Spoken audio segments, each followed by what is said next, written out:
Saya izin Adinda, boleh saya buka? Silakan Pak. Buka yang seperti apa yang bisa kita libatkan teman-teman untuk berkarya, baik di pemerintah desa maupun di pemerintah.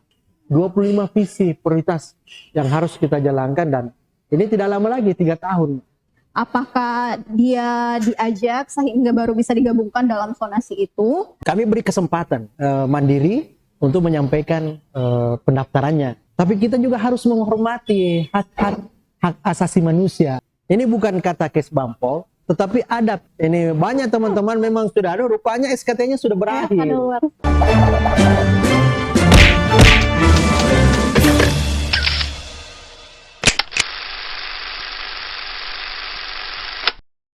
Selamat datang kepada Bapak Kesatuan Bangsa dan Politik Kabupaten Wajo, Dr. Andes Haji Alamsyah MSI. Ya, Assalamualaikum warahmatullahi wabarakatuh. Assalamualaikum warahmatullahi wabarakatuh para pemirsa. Apa kabar Bapak? Ya, kabar baik. Saya izin Adinda, boleh saya buka? Silakan Pak. Buka, tapi tetap menjaga protokol kesehatan Pak ya di masa pandemi, betul. Keluarga di rumah kabarnya sehat Pak? Ya, alhamdulillah. Keluarga, saya punya anak 3, setiap saat kita kabar-kabari, karena tentu dengan masa pandemi COVID ini yang paling utama ya juga terhadap ke masyarakat, kita jaga kesehatan kita. Betul Dan kita tetap meningkatkan 3M. Begitu juga pemerintah tetap juga menjalankan yang namanya 3T. Seperti itu. Sebenarnya saya pribadi telah mengenal Bapak selama Bapak itu mengemban amanah di BPBD. Kala itu orang-orang mengenal Bapak sebagai tokoh yang sangat gercep dalam mengambil tindakan. Bapak juga memberikan insentif yang cukup kepada bawahannya. Mungkin sedikit saja Pak mengulik dari track record ataupun prestasi Bapak dalam birokrasi, bisa diceritakan mulai dari mana sih Bapak bisa naik ke posisi ini? Karena saya dengar-dengar sebelumnya Bapak sempat menjabat ya sebagai camat. Bisa mungkin di-share Pak ceritanya? Ya, terima kasih Andi Fatima. Saya juga berterima kasih bahwa ini adalah episode perdana dan kami yang mengisi, dan tentu terkait dengan isu-isu yang berkembang. Betul. Memang kami ini lahir secara birokrasi sebagai pamong, ya memang saya lahir dari bawah. Saya ditugaskan di tempat terpencil, bahkan pernah di Bilawa sebagai pengawal lomba desa, bahkan juga di Takalala, di Botoe, bahkan juga penempatan saya pernah di Kecamatan Maniampajo, dan akhirnya saya mengembangkan karir. Alhamdulillah saya berada di pucuk pimpinan GPT sudah 2 kali, tapi sebelumnya itu ya memang saya pernah camat di Pamana itu 7 tahun, dan menurut informasi tokoh masyarakat di sana belum pernah ada yang 7 tahun menjabat di Kecamatan Pamana. Dan setelah itu dari Kecamatan Pamana saya masuk di Kabakesra yang mengurusin urusan sosial dan keagamaan. Pada saat itu saya ingin menceritakan sedikit dan termasuk juga kepada pemirsa bahwa pada saat saya di Kabakesra, saya kaitkan dengan kita sebagai kota santri. Kota santri adalah kota yang religi, ya, maka tentu pada saat itu kami mengembangkan dengan dukungan kebijakan pimpinan pada saat itu Pak Bupati, kami mengembangkan yang namanya Tablik Akbar maupun Majelis Talim dan Safari Jumat. Ketiga-tiganya ini kami bungkus. Kenapa? Karena tentu seperti Majelis Talim ini tentu ada wadah untuk menjadikan silaturahmi antara Majelis Talim lain, karena rata-rata Majelis Talim yang lahir di pelosok ini adalah mereka sudah berumur. Tetapi ya tentu kita harus kasih motivasi. Salah satu motivasi adalah kami lakukan tablik akbar setiap momen-momen peringatan-peringatan Islam maupun dengan peringatan-peringatan hari jadi kita. Dan alhamdulillah ustazah ternama di kita mulai UJEK, Arifin Ilham, Ustaz Arifin Ilham, Ustaz Some, Mama Dede, dan Ustaz Rizal apa itu kami sudah undang semua, sudah menginjakan kaki di bumi Lamadu Kelang ini. Tidak lain adalah sebagai upaya bagaimana daerah kita semakin baik, didoakan oleh Ustaz Salama ini. Di samping juga itu ya tentu sebagai upaya sebagai wadah silaturahmi bagi masyarakat Majelis Talim. Dan setelah kami itu kami di Badan Bencana. Badan Bencana juga alhamdulillah sudah hampir 8 tahun saya sebagai kepala Badan Bencana. Dan salah satu prinsip yang paling dasar bagi saya pada saat berencana adalah bagaimana menghadirkan pemerintah pada saat terjadinya bencana. Tentu menghadirkan pemerintah pada saat bencana itu tentu beberapa indikator dan instrumen yang harus disiapkan. Karena pada saat itu Badan Bencana masih gabung dengan Damkar. Ya. Damkar kalau lebih dari 15 menit datang di tempat itu, maka saya kira rumah sudah habis. Lambat ya Pak. Ya, sudah habis. Tetapi saya buatkan SOP bahwa bagaimana Damkar ini bisa dekat dengan masyarakat, bisa datang di tempat kejadian TKP sebelum 15 menit, maka kami bentuk unit Damkar di kecamatan. Kecamatan yang lebih jauh dari jaraknya. Coba kita bandingkan dari Wajo, dari Sengkan, kota Sengkang saja ke Pitung Penua, itu sekarang kita sampai 1 jam. Nah, kita punya SOP 15 menit. Bagaimana caranya untuk kesenjangan ini? Maka kami hadirkan unit Damkar yang ada di Siwa, supaya mereka bisa hadir, bisa berada sebelum 15 menit. Begitu juga ada di Belawa, semua ada daerah yang jauh saya siapkan. Dan itu alhamdulillah berkat energi kita dan tim kerja kami, alhamdulillah semua itu bukan dana APBD, semua dana pusat yang kami beli mobil, beli gedungnya itu semua dari APBD. Luar biasa. Begitu juga dengan teman-teman ya, tentu seperti apa disampaikan kepada Adinda bahwa kami selalu memberi motivasi teman-teman, memberikan insentif. Bahkan pun kami juga sering family catering, bawa ke Jogja, bawa ke Bali, kalau mereka pernah bekerja untuk membantu orang dengan bencana.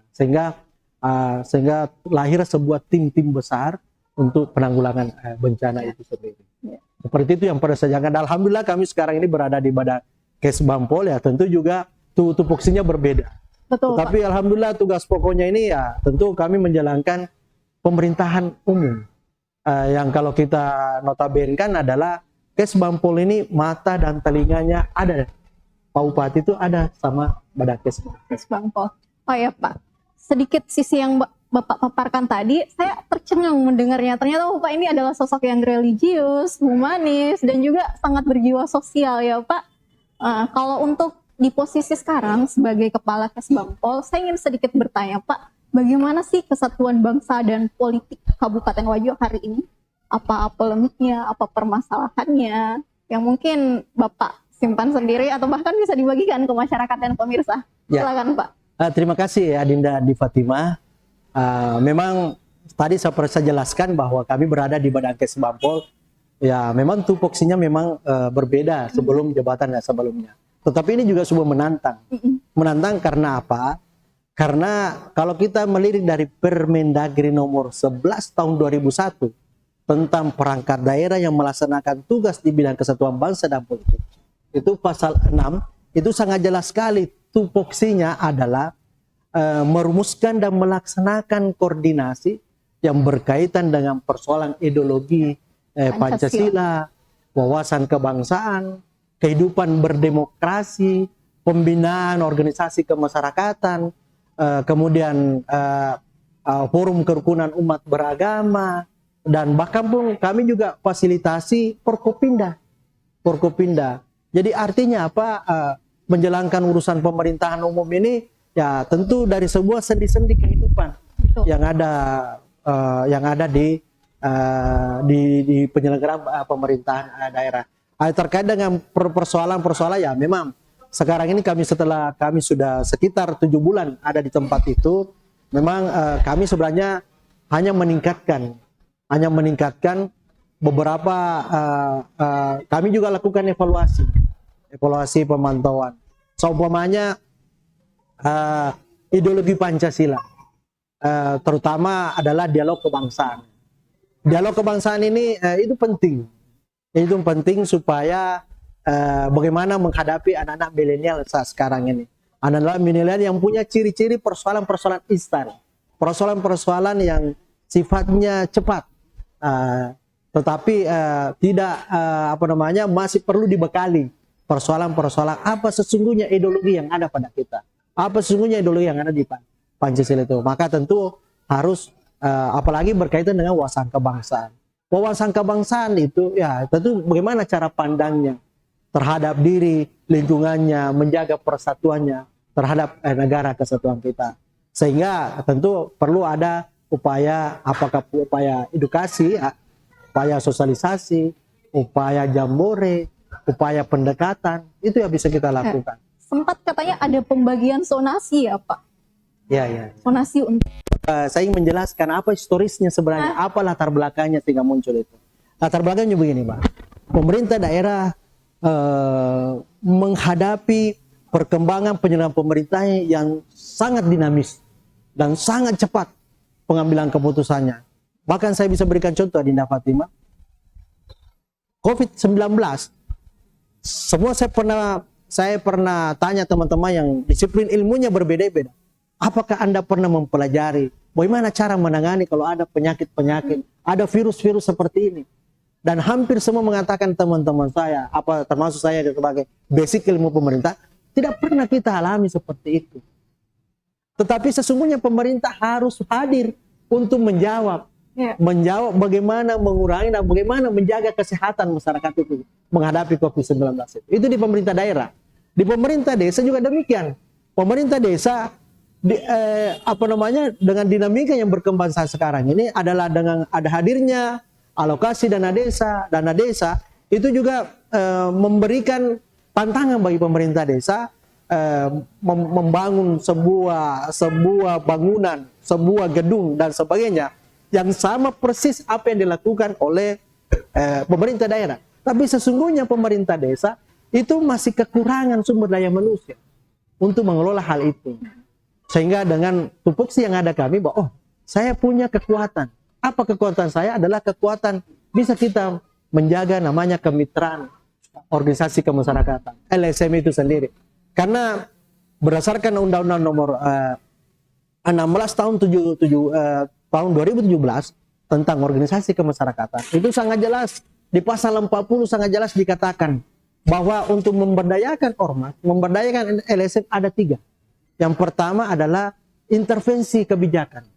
Yang kedua adalah peningkatan kapasitas. Bagaimana cara peningkatan kapasitas? Adalah bermitra, memberikan ruang untuk berkaitan dengan sarana dan prasarana. Kemudian yang ketiga berkaitan dengan peningkatan sumber daya manusia. Bisa kita ikutkan dengan poin yang saya sebutkan tadi, termasuk poin kedua, bisa kita menjaga mitra. Dan teman-teman LSM, saya pernah bergaul dengan mereka dan tahu persis sama mereka bahwa hampir semua rata-rata teman-teman di ormas di LSM adalah merupakan purna-purna aktivis. Mereka merupakan orang-orang yang hebat dari kampusnya, dari disiplin ilmunya masing-masing. Kenapa kita tidak bisa memanfaatkan? Kenapa kita bisa memanfaatkan terutama di desa yang selama ini banyak terjadi, ini tanda kutip ya, ada informasi persoalan keresahan, ada persoalan yang menyangkut masalah yang berkaitan dengan persoalan-persoalan yang terjadi di pemerintah desa. Oleh karena itu kami terdepan membuat sebuah konsep bahwa bagaimana teman-teman kami yang saya persis tahu bahwa begitu banyaknya berkembangnya LSM di Wajo, terutama di Sulawesi Selatan. Ini kita bisa bandingkan. Saya punya data, Dinda. Kalau kita bandingkan secara geografi Jawa Barat dengan Sulawesi Selatan, Sulawesi Selatan itu hanya punya penduduk 9 juta. Jawa Barat itu lebih 30 juta. Bahkan pun juga kabupatennya 34. Nah, sedangkan kita hanya 24. Ya. Tetapi dari sisi volume, dari sisi kuantitatif LSM paling banyak ada di Sulawesi Selatan. Hampir lebih 1000, Pak. Sedangkan di Jawa Barat hanya 258. Artinya apa? Ada gairah teman-teman untuk berpartisipasi dalam mengisi pembangunan baik di tingkat provinsi maupun di tingkat kabupaten itu sendiri. Dan ini harus kita respon. Dan salah satu saya respon bahwa ini rupanya di desa ini mungkin butuh teman-teman kemampuan IT. Ini mungkin di desa ini butuh kemampuan untuk sebagai perencana. Ini mungkin teman lain mungkin butuh persoalan masalah hukum. Saya kira inilah makanya dengan histori tadi itu, makanya saya coba-coba melakukan pembagi itu. Walaupun sebelumnya masih sifatnya draft. Kenapa ini belum masih sifatnya draft, belum kita tanda tangan, belum pasti? Karena apa? Dalam perumusan kebijakan, dalam teorinya itu bahwa kebijakan yang baik itu harus dilibatkan oleh publik. Betul sekali. Sebelum difinalkan. Makanya ya saya lempar dulu. Bagaimana tanggapan teman-teman ini? Pada saat dilempar itu ya banyak polemik lah. Terutama teman-teman yang memang belum terdaftar. Ya. Itu juga memberikan warning, memberikan info, saran kepada kami. Sehingga karena ini adalah polemik, makanya saya bungkus lagi. Saya mengajak untuk silaturahmi mereka. Saya mengajak dan kami sudah lakukan pertemuan silaturahmi. Terdaftar, tidak terdaftar, saya undang semua. Pemerintah juga desa saya undang semua. Pemerintah daerah juga saya undang untuk kita silaturahmi. Seperti apa yang harus kita formulasi apa seperti apa yang bisa kita libatkan teman-teman untuk berkarya baik di pemerintah desa maupun di pemerintah kabupaten. Jadi saya kira sebenarnya kesimpulan pada saat itu Adinda, para pemirsa, kesimpulan ya karena bermacam-macam pandangan, maka kami tampung, maka oleh karena itu kita bentuk forum grup diskusi dan ada perwakilan dari teman-teman LSM sebagai perwakilan untuk kita merumuskan seperti apa pendekatan kita, seperti apa keterlibatan kita, seperti apa pemberdayaan kita. Karena pemerintah sangat mengharapkan, terutama daerah, sangat mengharapkan dukungan masyarakat, terutama dukungan teman-teman LSM untuk mengawal dan ikut serta melaksanakan pembangunan. Apalagi kita tahu bahwa pemerintahan Amran ini 25 visi prioritas yang harus kita jalankan dan ini tidak lama lagi 3 tahun harus kita capai dari 25 visi-visi itu. Titik yang saya tangkap dari penjelasan Bapak terkait zonasi ini itu sebenarnya intervensi kebijakan. Ya. Ya. Setelah dirumuskan, ini kan baru sifatnya draft ini Pak. Dan memang ada LSM yang belum terdaftar. Pertanyaan saya kemudian adalah bagaimana dengan LSM yang belum terdaftar itu? Apakah dia diajak sehingga baru bisa digabungkan dalam zonasi itu? Ataukah ditunggu inisiatif dari para LSM itu sendiri, Pak? Kemudian yang mau saya pertanyakan juga, sebenarnya kan LSM itu merupakan ormas. Nah, di ketentuannya itu Undang-Undang Nomor 17 Tahun 2013 tentang ormas dikatakan bahwa baik itu yayasan maupun perkumpulan, kalau sudah mendaftarkan diri dan memiliki badan hukum, itu tidak mesti lagi mendapatkan SKT, hanya melaporkan keberadaannya. Melaporkan keberadaan ini klausulnya dimaknai seperti apa, Pak? Apakah harus datang menghadap langsung, membawa kelengkapan, ataukah sekedar penyampaian lisan kepada Bapak? Terima kasih ya Adinda di Fatima dan para pemirsa. Ini penting sekali nih.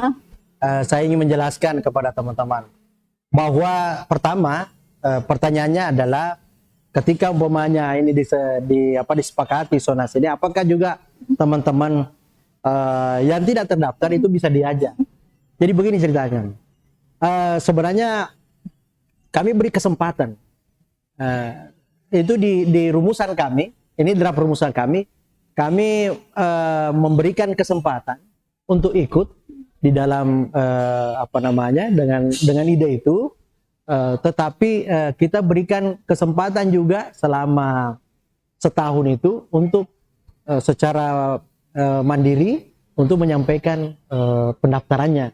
Karena sebagaimana kita tahu Adinda bahwa dasar tentang undang-undang maupun regulasi ini memang kita tidak batasi serikat berkumpul, menyampaikan hak pendapat masyarakat. Tapi kita juga harus menghormati hak asasi manusia itu sendiri. Cara menghormati hak asasi manusia, maka tentu kita harus tertib hukum. Bagaimana cara tertib hukum? Ya kita harus mengikuti berkaitan dengan apa aturan-aturan sudah digariskan.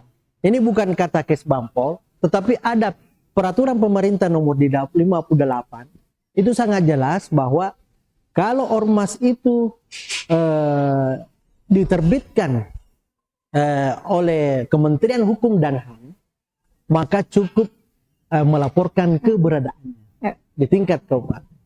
Tetapi kalau lembaga itu tidak berbadan hukum, hanya mau menyampaikan SKT, maka berdasarkan dengan Permendagri 57, maka dia memasuki sistem SIOLA, sistem informasi pendaftaran itu, SKT-nya diterbitkan oleh Kementerian Dalam Negeri. Tapi ada batas waktunya, Dinda. Memang banyak teman-teman, ini baru saya waktu ini banyak teman-teman memang sudah ada, rupanya SKT-nya sudah berakhir, sudah berakhir. Oleh karena itu saya mengajak, bahkan kami, saya juga sering bertanya di dalam baik secara lembaga, dan Mas bilang, dari sisi mana teman-teman kok tidak bisa mendaftarkan diri? Apakah persyaratannya memang berat atau memang sistem pendaftarannya itu perlu ditingkatkan? Makanya saya masuk sistem pendaftarannya itu kami rubah. Kami bukan hanya sistem manual, sistem pertemuan orang dengan orang, tapi bisa melalui dengan online. Kami sudah buat websitenya apa, mulai persyaratannya situ, kemudian mulai sampai persyaratan format yang dibutuhkan, ya sisa kita di store saja, seperti itu. Ya memang ya itulah saya melakukan dan saya mengajak teman-teman untuk berkaitan dengan hal ini, dan saya ingin menjelaskan kembali bahwa ada memang dua cara untuk mendaftarkan, ada keberadaan. Kalau keberadaan ini kalau memang dia mendaftarkan sebagai berbadan hukum, tetapi kalau belum sama sekali, maka kita buat SKT, surat keterangan terdaftar. Bukan Kesbangpol yang mengeluarkan. Siapa yang mengeluarkan adalah Menteri Dalam Negeri melalui Dirjen Politik dan Pemerintahan Umum. Tetapi teman-teman tidak ke Jakarta. Kami melalui sistem, melalui scan, melalui email, kami kirim. Ya, tentu dengan sistem ini ya saya kira yang manual itu hanya aslinya SKT-nya, karena dikirim lewat karena berbagai merek pengiriman ya. Jangan saya sebutkan di tempat ini. Lanjut Pak, kemarin juga ada polemik permasalahan yang sampai ke tingkat DPRD Provinsi Sulawesi Selatan. Ya. Pertanyaan saya, kok bisa itu Pak sampai ke sana? Ya, sebenarnya persoalan teman-teman ini, pemerintah daerah Kabupaten Wajo dengan teman-teman LSM apapun namanya, itu sudah sedemikian rupa bagusnya kerjasamanya, bagusnya kemitraannya, dan bahkan pun kita saling memberi dorongan, dukungan terhadap. Tetapi di sisi lain ada LSM lintas daerah yang selalu melakukan, ya ini dah kadang kata teman-teman ya ini biasa katanya bikin meresahkan, terutama Pak Desa. Oleh karena itu setelah saya membuka beberapa regulasi, ya memang hal ini perlu memang kita minta support kebijakan dari pemerintah provinsi. Makanya kita ke Komisi A supaya memberikan support ke kebijakan, supaya teman-teman yang lintas dan tidak terdaftar di kabupaten, secara etika, saya kira perlu ini etika. Ketika orang masuk di dalam rumah, tentu kan harus ketuk pintu dulu. Ketika Anda masuk di Kabupaten Wajo, tentu menyampaikan ke Bupati. Tapi bukan Bupati sibuk menyampaikan ke Kesbangpol tentang keberadaannya, apanya, dan baru melakukan kegiatan hal itu. Sehingga itulah kita kemarin bahwa kita meminta bagaimana pemerintah provinsi, Badan Kesbangpol provinsi dan Komisi A mensupport kebijakan menghadirkan regulasi yang baru yang berkaitan dengan teman-teman LSM yang lintas daerah. Kalaupun saya sampaikan, bahkan pun saya juga mengusulkan, kalaupun belum diatur secara pusat, maka ada landasan undang-undang yang bisa kita pakai. Undang-undang yang bisa pemerintah adalah asas diskresi. Asas diskresi itu ketika aturan belum diatur, tetapi asas manfaatnya dan norma-norma itu bisa berlaku di tempat itu, asas diskresi yang kita mainkan. Seperti itu ajakan kami. Dan alhamdulillah pemerintah provinsi sangat berterima kasih karena mereka mau bawa secara di pusat bahwa persoalan ini akan diangkat di tingkat nasional melalui rapat kalau tidak salah di minggu yang lalu. Seperti itu. Jadi ini sudah ketemu titik terangnya Pak, sudah aman permasalahan ini. Nanti kalau titik terangnya kalau memang regulasi itu sudah dikeluarkan. Ya. Tapi kalau masih sebuah wacana, masih sebuah publik, ya tentu masih perlu kita masih perlu kita semacam bagaimana mensupport pimpinan-pimpinan atas kita untuk mengeluarkan hal ini. Ya, seperti itu. Tetapi dengan upaya yang kita lakukan bersama dengan Komisi 1 DPRD Kabupaten Wajo, tentu ini adalah upaya meminimalisirkan persoalan-persoalan.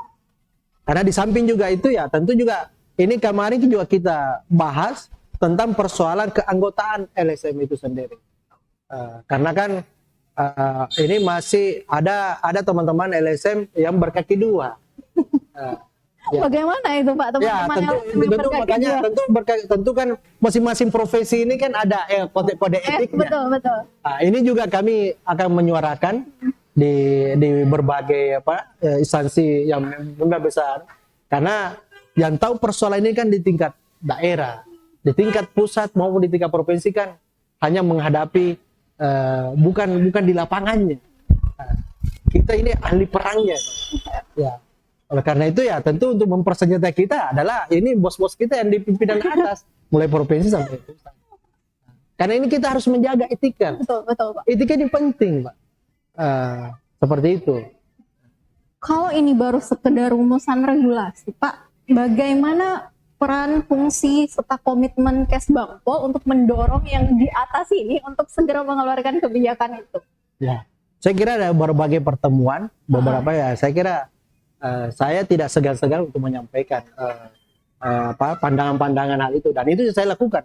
Itu yang saya lakukan dan saya bersuara keras terhadap hal ini. Artinya apa? Kejadian ini bukan hanya di Kabupaten Wajo.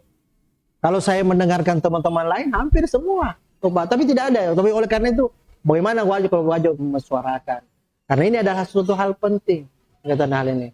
Karena ya itu tadi, mohon maaf ya, jangan juga karena tumbuhnya teman-teman LSM ini ada orang yang memanfaatkan kepentingan ini. Mudah-mudahan tidak lahir namanya kaki tiga. Ya. Untuk selanjutnya nih Pak, kalau dari Kesbangpol sendiri apa sih program kerja dalam waktu dekat ini yang ingin direalisasikan? Ya, program kerja kami adalah tentu kami akan membantu teman-teman instansi tahun 2021 ini kita akan melakukan pemilihan kepala desa. Wajah pemilihan kepala desa, para pemirsa dan Adik Fatimah, saya jelaskan jauh sekali dengan tahun-tahun sebelumnya dengan tahun saat sekarang. Karena apa ya? Itu tadi. Karena bergensinya sekarang namanya desa. Dulu kepala desa itu kalau kita melakukan pemilihan kepala desa itu adem-adem saja. Karena siapa yang figur yang muncul ya figur-figur tokoh-tokoh saja. Sekarang ini dengan kondisi saat sekarang ini, dengan adanya alokasi dana yang itu menggairahkan semua kelompok-kelompok lain untuk masuk. Dan hampir sama, Dinda Fatimah, hampir sama dengan pelaksanaan pilkada. Oleh karena itu, teman-teman, karena ini adalah tugas pokoknya adalah PMD, tapi apa peran kami adalah bagaimana kehidupan demokrasi. Nah, kalau saya buat sebuah temanya adalah bagaimana kita melahirkan namanya demokrasi sehat dan maju. Ya. Coba kita bayangkan Adinda, pemilihan kepala desa tentu kan diawali dengan pembentukan BPD. Yeah. Ya, kemarin kan saya kira teman-teman sudah mensoroti ketika panitia pemilihan kepala desa itu kan dibentuk di BPD. Artinya sejak awal sudah ada yang pro dan kontra, maka tentu juga ini mudah-mudahan panitia pemilihan kepala desa ini tetap menjunjung yang namanya netralitas, tetap menjunjung yang namanya tanggung jawab terhadap pesta-pesta demokrasi. Oleh karena itu untuk tanggung jawab ini maka kami akan membuat sebuah kegiatan yang namanya serba-serbi demokrasi.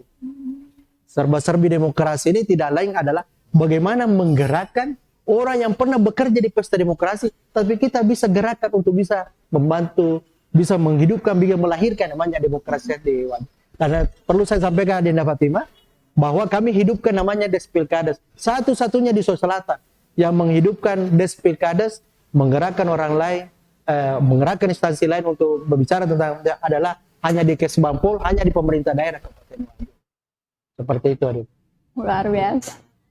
Berikutnya Pak, sepengetahuan Bapak selaku Kepala Kesbangpol, sejauh mana sih peran pemerintah daerah dalam mengatur lembaga-lembaga ini? Dalam artian LSM di bawah naungan Kesbangpol itu, apakah pemerintah berperan langsung atau hanya sebatas mengamati? Iya, saya kira bukan saja mengamati, tetapi kita melakukan pemantauan. Bahkan kalau kita buka regulasi itu, Adinda, sebenarnya kalau sudah terbentuk LSM itu, mereka punya kewajiban untuk melaporkan kepada pemerintah melalui Kesbangpol Betul. apa kegiatan selama ini. Tentu pemerintah daerah punya kewajiban di samping untuk mengajak bermitra, punya juga kewajiban bagaimana memberdayakan mereka.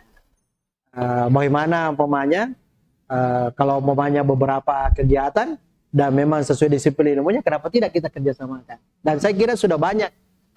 Bahkan saya sudah hitung-hitung, saya suruh teman-teman kami itu ada beberapa teman-teman yang sudah melakukan kegiatan yang sesuai dengan ilmunya bisa ikut dalam pemerintahan. Rupanya setelah saya tanya di teman-teman di instansi lain, oh Pak, saya punya pekerjaan ini konsultannya memang dari LSM ini Pak, dari ini. Artinya bukan LSM-nya, tetapi orang yang punya kemampuan di sana ya bisa kita manfaatkan. Secara personnya Pak, bukan kelembagaan. Ya, bukan lembaganya. Tapi setidaknya mereka dia bisa menghidupkan dan bisa membesarkan LSM-nya itu. Saya kira seperti itu dan banyak lagi cara-cara kita. Oleh karena itu tentu harapan kami mari kita bergandeng tangan. Tidak ada permusuhan di antara kita. Bahkan saya ajak teman-teman bahwa Ormas LSM itu adalah teman dan sahabat kita.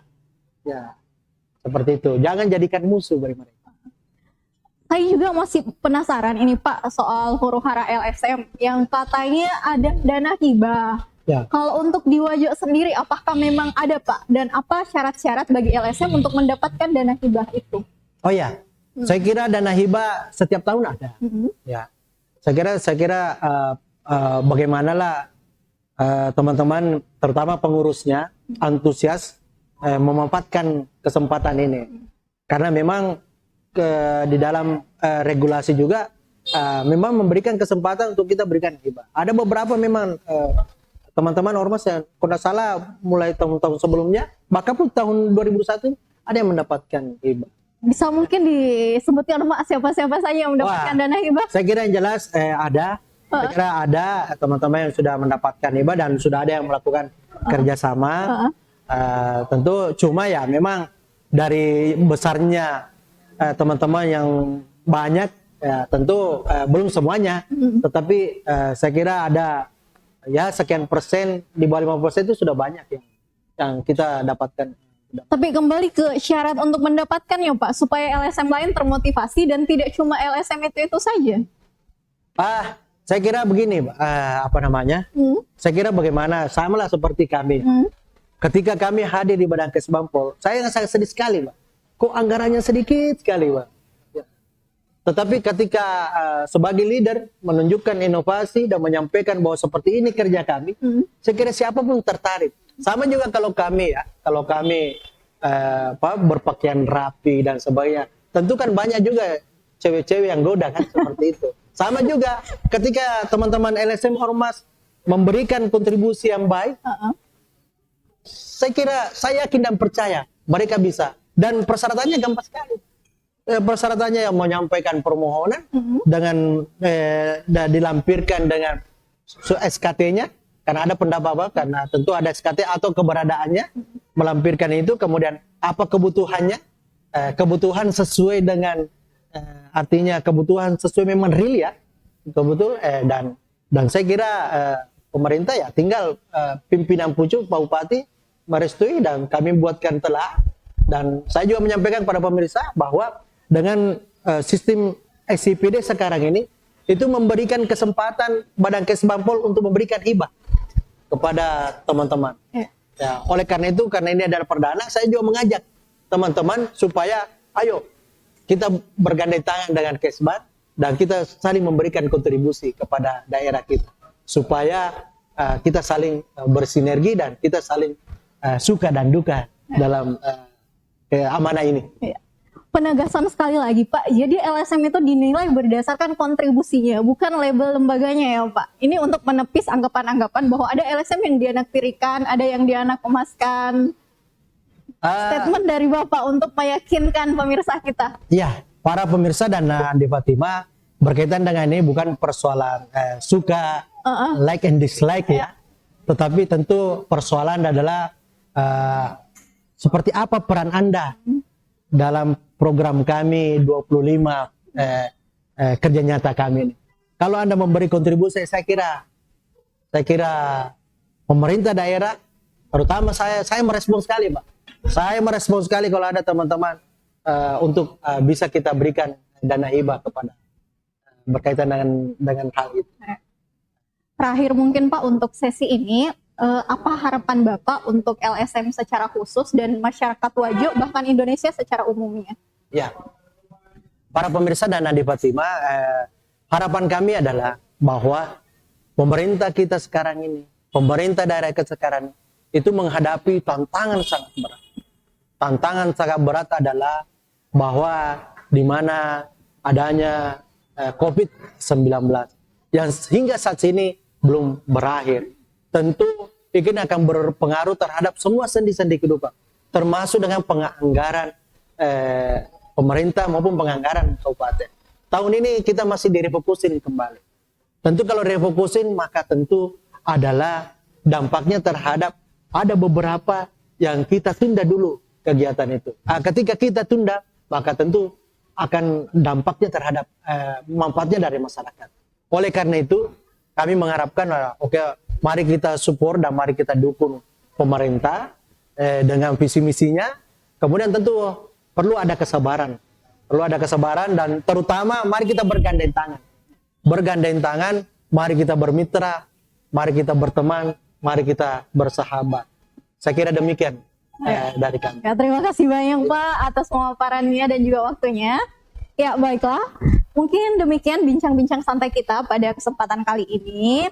Saya berharap semoga acara ini mendatangkan manfaat dan berkah untuk kita semua, terutama bagi saya sendiri dan tim.